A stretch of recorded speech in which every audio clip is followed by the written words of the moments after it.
Welcome to the explainer corresponding to the topic scientific knowledge. So, as usual, I start with questions rather than with answers. So the first question I have for you is, what is the difference between inductive and deductive inference? So the idea is that you go to the master classes in which we discuss these topics and try to answer this question by yourself, and then come back to the video and I'll give you the answer. Okay, so in terms of inductive and deductive inference, we looked at two figures, Francis Bacon in the inductive empiricist camp and René Descartes in the deductive and rationalistic approach. We also saw Newton, that is a bit of a mix of both. Okay, so let's see what's important in induction and in deduction. So for Bacon, the important thing is to do experiments, to acquire knowledge by going out in the world and see what happens, not by elucidating with your mind what's going on. So he claimed that they are idols of the mind. The idols of the mind is today what we would call biases, cognitive biases. And the only way of overcoming those biases is to follow a method, step-by-step method that guarantees overcoming those biases. So the idea of induction is accumulation of observations, and then by accumulating these observations we generate a law or a more general statement about nature. So that's the idea of Bacon. René Descartes is the opposite. He says the solutions are in the mind. The mind is not an obstacle, like Bacon was implying. The mind is important because if we use our senses, if we are going to do experiments and we obtain information through our senses deceive us. So we need to follow reasoning with our mind, and we have to come up with some hypotheses out of nowhere, and based on those hypotheses to deduce what is certain knowledge. Now, Newton was somewhere in between. He did experiments, but especially in optics, but in astronomy, he cannot do experiments. You cannot do the Bacon's method, because you cannot ask Mars and Jupiter to stop moving for a while to see whether that changes something in nature. You need to deal with the things you observe. And the method he used when dealing with these issues is not an experimental method. It's a method of reducing the problem to an abstract situation, an abstract model. And one of the abstract models that he proposed is a point mass and a center of attraction. And so this particle that has the mass of 1 point is moving, but the attraction, the center of attraction is attracting that particle. And that is, this added to a mathematical formulation of this explains trajectories of planets. So this is a different way of doing science. It's not coming up with a hypothesis from nowhere like Descartes proposed. It's not doing experiments to accumulate knowledge. It's generating a model of reality. Now, both induction and deduction and generation of models are important tools that scientists have, and we have to use all of them. Okay. So next question. What are the components of an argument? So we move now into the realm of logic, and logic helps us to do arguments that are convincing. And we are not trying to convince by persuasion, we're trying to convince by providing arguments that are sound. And how do we get how do we produce sound arguments? Well, first of all, the components of an argument are premises and conclusion. So we can have as many premises as we like, but we always have one conclusion. So the premises are the justifications of the conclusion. The conclusion is what we are arguing for. Now, there are two important characteristics that the arguments must have in order to have a sound argument. One is called validity, and the other one is well-groundedness. So the next question is, what is a sound argument? Okay, so a sound argument is an argument that is both valid and well-grounded. So let's see how we determine that an argument is valid and well-grounded. So here is what I've been saying. The arguments have premises and one conclusion, and the things that we use to evaluate arguments are the validity, the well-groundedness, and the soundness of the argument. Okay, so let's see an example. So here we've got an argument that says that all humans are Australian. This particular person is a human. Therefore, this person is Australian. So my questions to you are, is this a valid argument? Is this argument well-grounded? And is this argument sound? So try to solve this problem and find out the answers to these questions, and then come back to see if they match what I say after this. Okay, so let's start by trying to see whether the argument is valid or not. So we said, I'm going to go back, all humans are Australian. So that's the first premise. And the way we represent with a mental model is, here is all humans. These 5 icons are representing all humans. And this is saying that all humans are Australian. So we've got the A's represent the property of being Australian. And we have, for all humans, there is an A. So every human is Australian, so it's representing very well the premise. But the premise is not saying that all Australians are humans, so that's why we need to add some A's outside, not matching with humans, because there may be Australians that are not humans. Now, then we have the second premise. The second premise says this person is human. So we have to put that P of person some in one of the 5 icons of humans here in this mental model. And in any, we can try with any of them, and in any of them this alignment will occur. So they will be aligned with the A of Australian.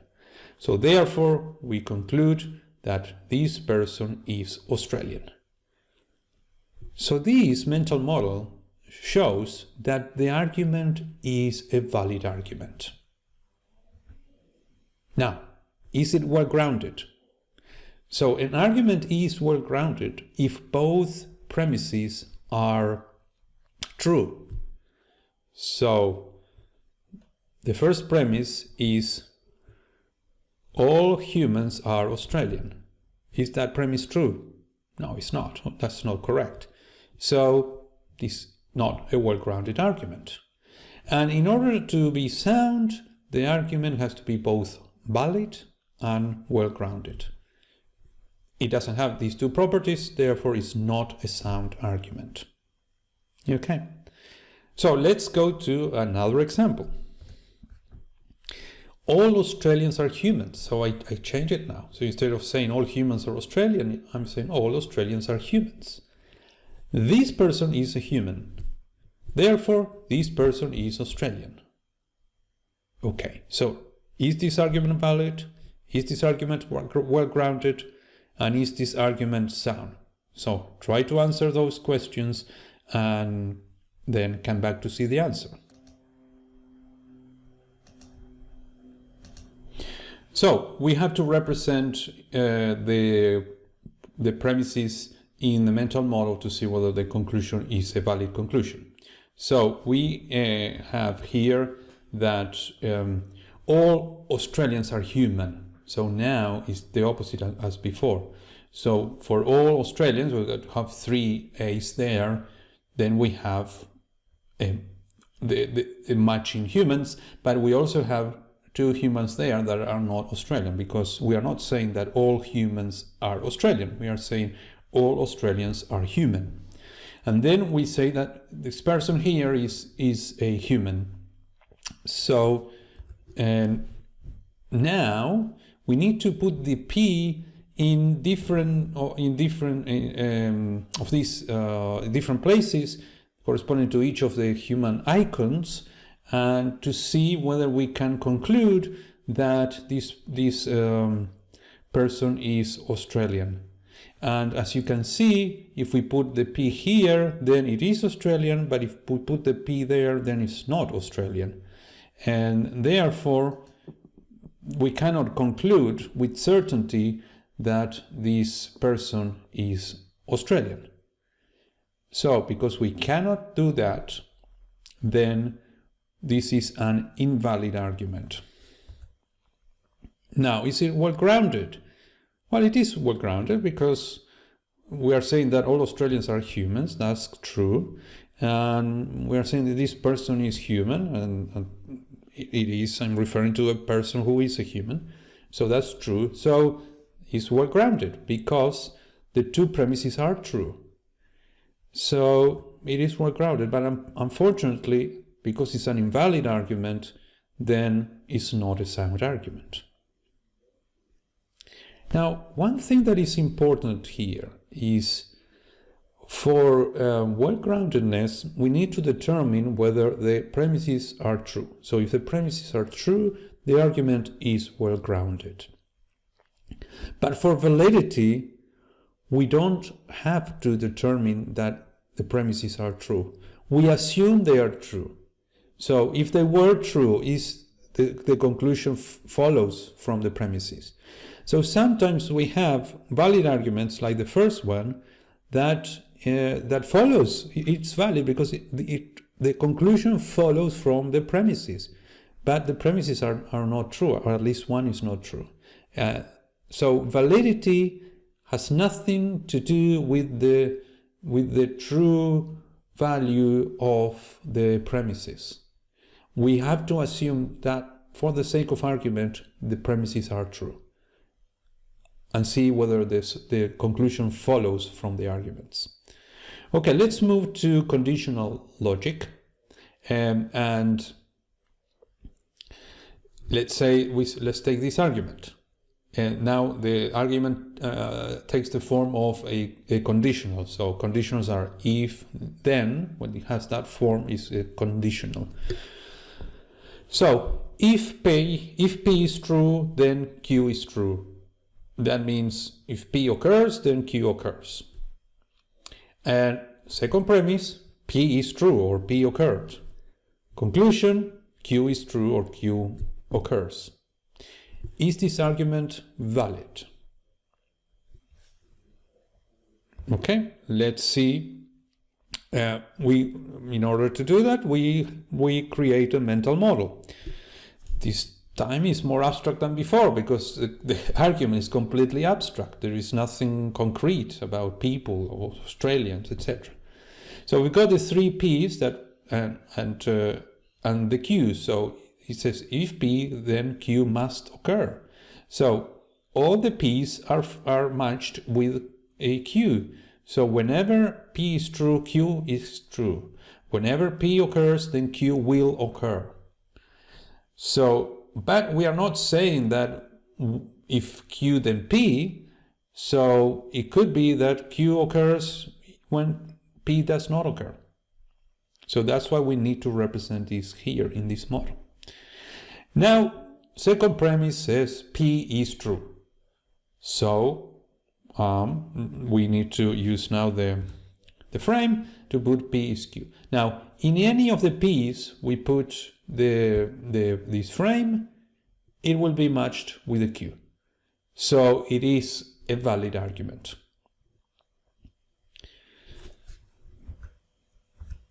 Okay, let's consider this new argument. If M, then N. Second premise, not N. Conclusion, not M. We can translate this into this. If M occurs, then N will occur. Now we found that N did not occur. Therefore, M did not occur. Is this argument valid? Let's see. Let's use the mental model. So, as before, we've got three M's, and we are saying that if M occurs, then N must occur. Or if M is true, N is true as well. So for each of the M's, we need a matching N. But we are not saying that if N, then M. So there could be N's that are not matched with an M. Now we are saying that N did not happen, or N is not true. Now we need to find where to represent that. Well, it should be outside the N's, and could be here. Now, anywhere outside the N's that we try to match with the M's, we can't, because there is no match between not N and an M. So that means that it is a valid argument to say not M. Okay? So I want you to reflect on these two valid arguments in conditional logic. The first argument is valid, and the second argument is valid. The first one is called modus ponens, and the second one modus tollens. It doesn't matter the name. What it matters is this. When I'm going to return to the first argument, it's a bit untidy, but I want to show you this. If P, then Q, and then we say P and Q, this is a valid argument. Now, scientists can't use this argument. This is not a useful argument, because they say, for example, if theory of relativity is true, then we must observe this certain event. Second premise, the theory of relativity is true. Well, we don't do that in science. So the first premise is, if the theory is true, we need to observe this. Well, a second premise is saying, oh, the theory is true. Well, we don't do that. We can't do that. We need to go and test. And so this is a valid argument, but we cannot use in science.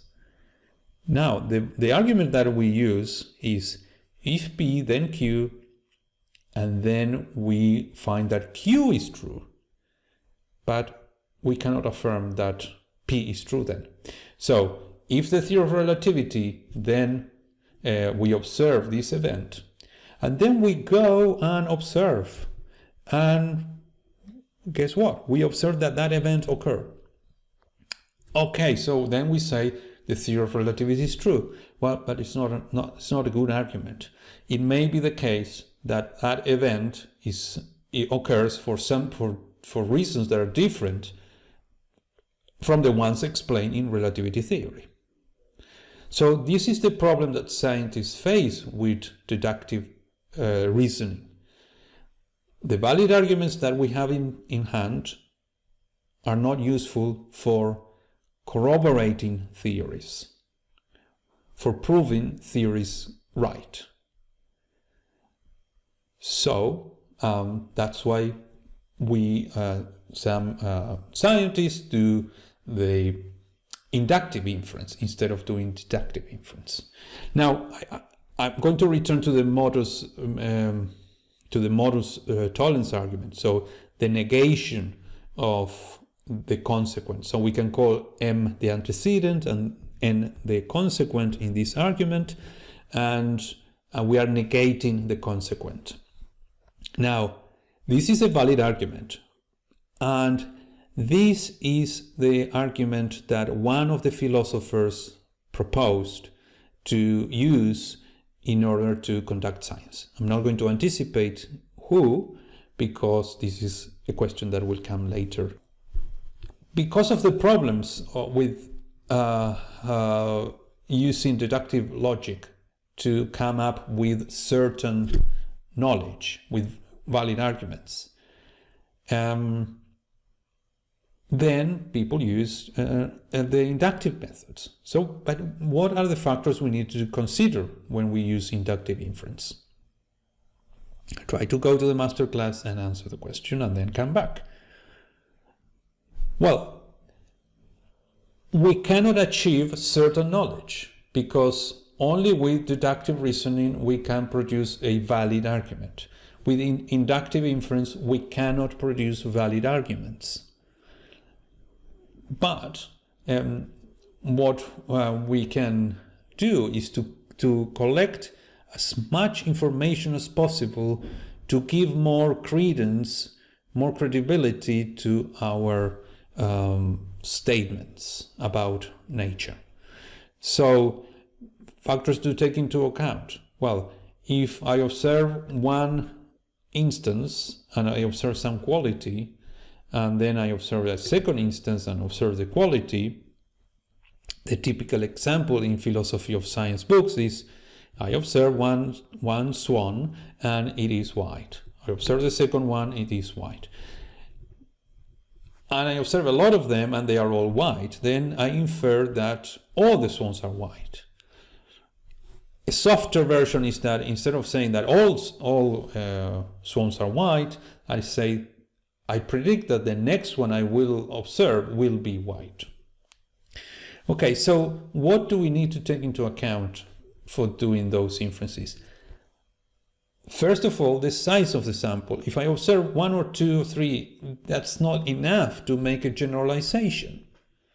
It's not enough to make a good prediction about what I'll observe in the future.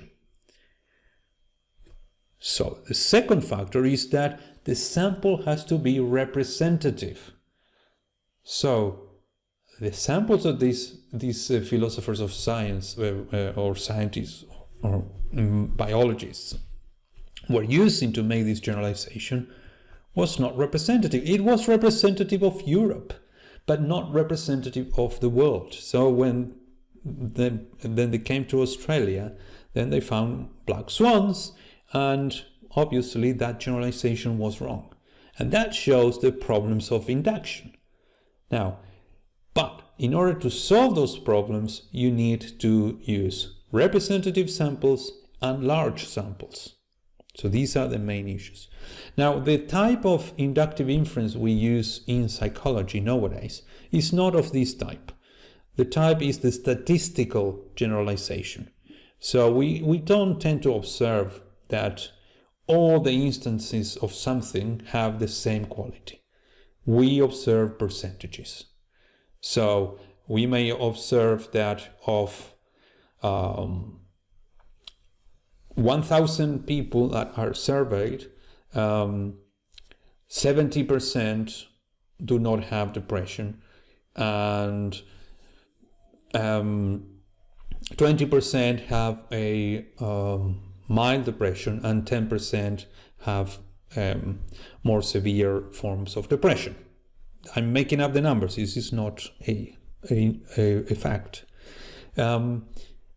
So, if we have a large enough sample, and if the sample is representative, then I can make a generalization and saying that the percentages I observe in my sample, I'm generalizing to the population that I'm interested in. So that's the thing we do in statistics, in psychology. We use statistical generalization. Okay, so let's move to the next question. What are the most useful aspects of Hempel's approach? Okay, try to go to the masterclass and answer this question before you see my answer. Now remember, I was critical of this obsession to come up with arguments that are valid in order to justify what scientists do. And Hempel tried to do that, and people who know more than me, they said he failed. So the nomological deductive method, or covering law, was a method that didn't guarantee that the conclusions of the arguments were valid. So, but what Hempel provided was very useful in a sense. So it's not he didn't succeed in providing a type of argument that guarantees absolute certain knowledge, but he provided a good method to do science. And he provided the example of Semmelweis, Dr. Semmelweis, who was dealing with a problem, a real problem. Women were dying, a lot of women were dying after giving birth, and they didn't know why. So what he did is to generate hypotheses. Okay, maybe because of this reason. So he goes and tests. No, it's not because of this reason, because we make a change and women still dying from the same cause. We hypothesize that it may be something different, and we go and test. We make a change and we test it. No solution. Still we observe the same. And then we make another hypothesis, and this time we observe a change. So in the case of Semmelweis, it was found that doctors were coming from autopsies with corpses, and they didn't wash their hands. So the solution was to wash their hands. And this is a terrific way of doing science, providing hypotheses and testing them. It's a little bit, so this may ring the bell with Bacon's idea, but Bacon was very inductive, purely inductive. Let's collect data without hypotheses, and then we generate a hypothesis. Here, the data is there. There was a problem. Women were dying. We didn't collect data to try to find something. The data was there. So we need to find explanations for these data. So we are not having a hypothesis first and then collect data to test the hypothesis. First, we have the data, and then we come up with a hypothesis that tries to explain that data. And then we test it. But the first part is very important. It's typically not taught in courses of philosophy of science, or in courses of statistics or methodology. We are taught, when we have the data, how to analyze it. But how do we come up with hypotheses? This creative part of science is not taught. And it's one of the most wonderful things that in the creative task of coming up with hypotheses to try to explain phenomena that we don't understand. Okay, so that's to me the greatest contribution of Hempel. Next question, and I anticipated that when we were talking about conditional logic and one of the types of arguments that is valid, the modus tollens. So what are the most salient aspects of Popper's approach? Try to go to the masterclass and answer this question. Now, Popper said induction failed because he takes Hume's criticism to induction, and that that we can never be sure about the about our conclusions, because it may be the case that the future is not the same as the past. Although it was an exaggeration, because Hume didn't propose to abandon induction. He proposed that we need to be careful when we make inductions. So, but for Popper, induction is not a good idea, but he used the logic, deductive logic, in order to propose what is correct. And he said, well, what we need to do is to use a valid argument. And the valid argument that is useful is modus tollens. Modus tollens is the falsification. So remember that we said if M, then N, and the second premise is not N. N didn't occur, then by that we validly can say that M is not true. So he proposed that that's the way we need to do science. We need to propose a theory, and he said we need to be very ambitious. This theory should be very general and ambitious theories. And then, and we predict observations or outcomes of experiments. So if M, if the theory is true, then N. This particular outcome will happen in an experiment. And then we can only falsify. So if we find that the outcome we predicted didn't occur, then we falsify the theory. The theory is not true. Now,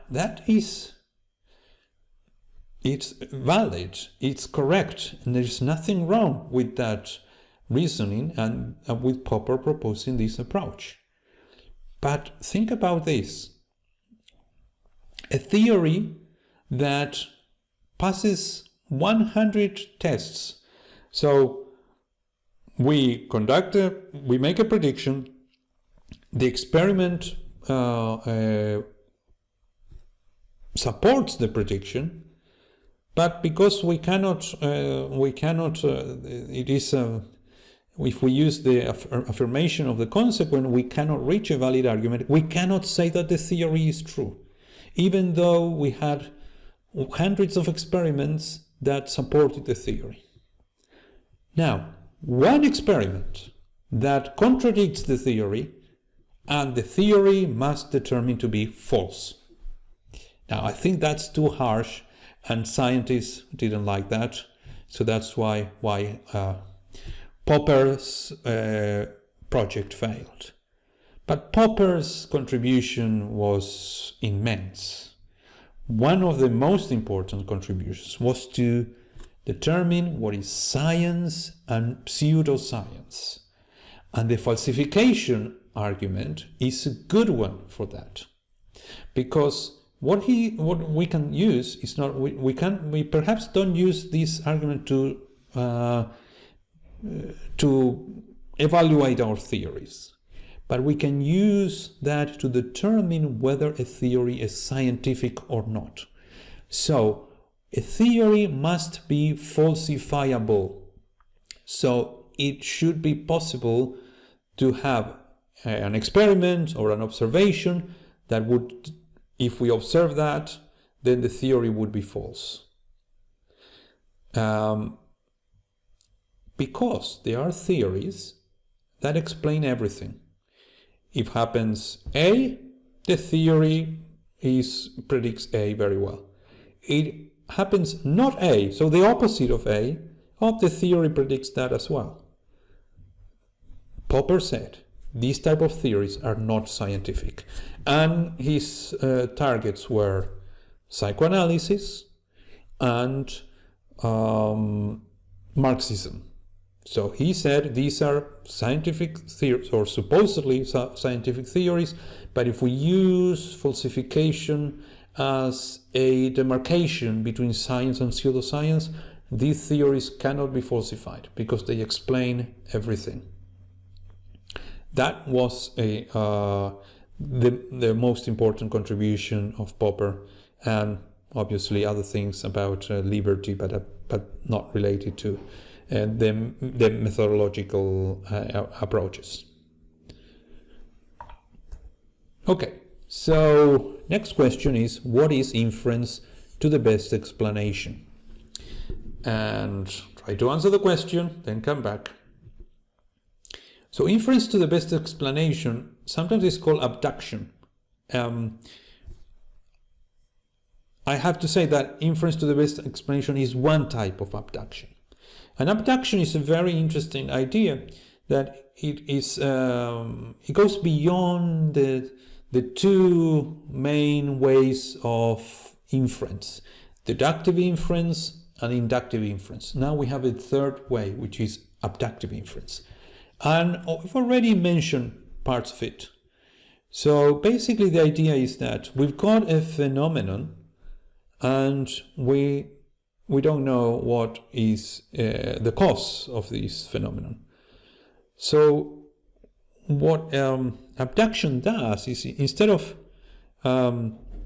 collecting data and make generalizations, that would be inductive inference, or having a general law that tries to explain, that predicts results, that would be deduction. We come up with hypotheses to explain this phenomenon, a bit of what Hempel was doing. But inference to the best explanation goes a bit beyond that. It says, well, let's have a set of theories, let's say 3 theories or hypotheses that are candidates to explain the phenomenon that we are interested in. And then we need to see which of these best explains the data. Which one is more likely under the data we observed, under the phenomenon that we are interested in. And the inference to the best explanation is this, in its strongest form, is whichever of these hypotheses explains the data best, then that's a true theory. Now, this is very strong, because you may have a set of 3 hypotheses, a set of 3 theories, and that set of theories may not be good at all. So why decide that one of them has to be true because it's the best of the 3?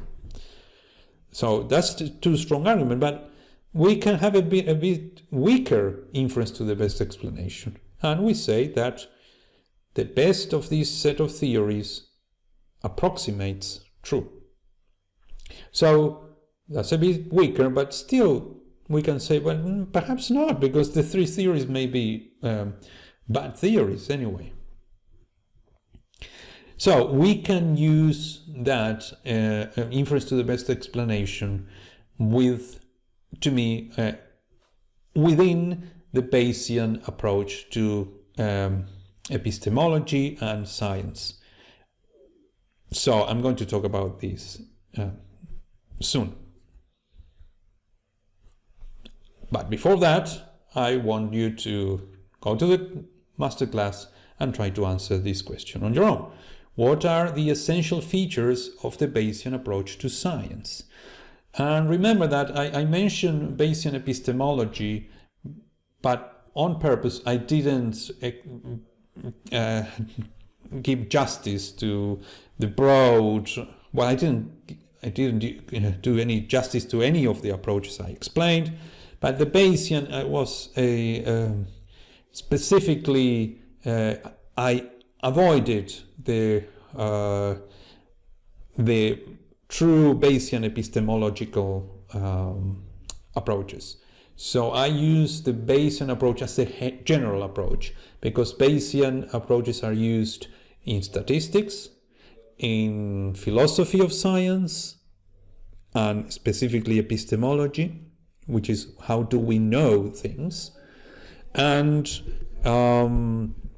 also in psychology we use Bayesian theories about how the mind works, about how the brain works.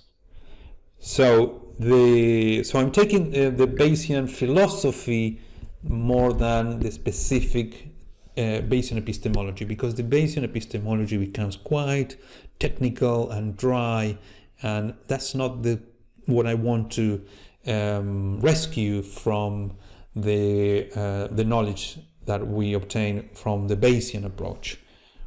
So what I want to mention in the Bayesian approach is that we start with knowledge, we make predictions based on that knowledge, then we get new information, and based on that new information and the previous knowledge, we update our knowledge. So we produce new knowledge. And that new knowledge is the beginning of the new process of making new predictions, observing, obtaining new information, and then updating again to new knowledge. And that's the cycle of science, the accumulation of knowledge. Not coming up with one isolated experiment that tries to explain everything. We accumulate knowledge. And the beauty of the Bayesian approach is twofold. The first is that we have an objective way of doing that using probability theory. What part of probability theory? The Bayes theorem. And the second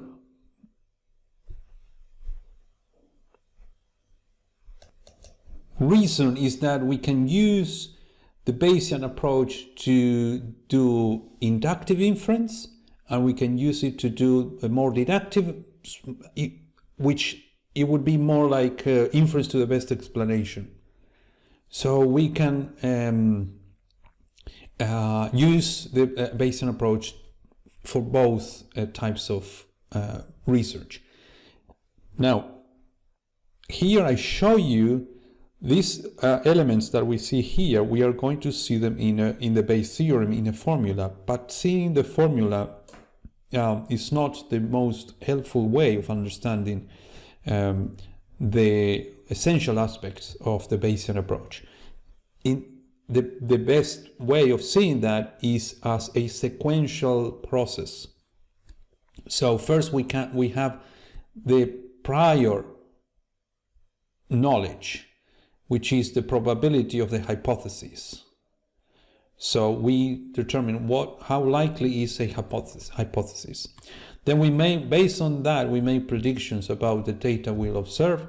Then we observe data, and now we update our credence on the hypothesis based on the data observed and the previous knowledge.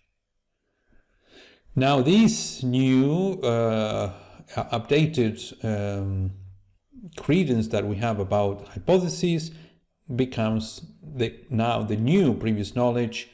We make new predictions, we obtain new data, and we update again, and that's the process that we follow in the Bayesian approach.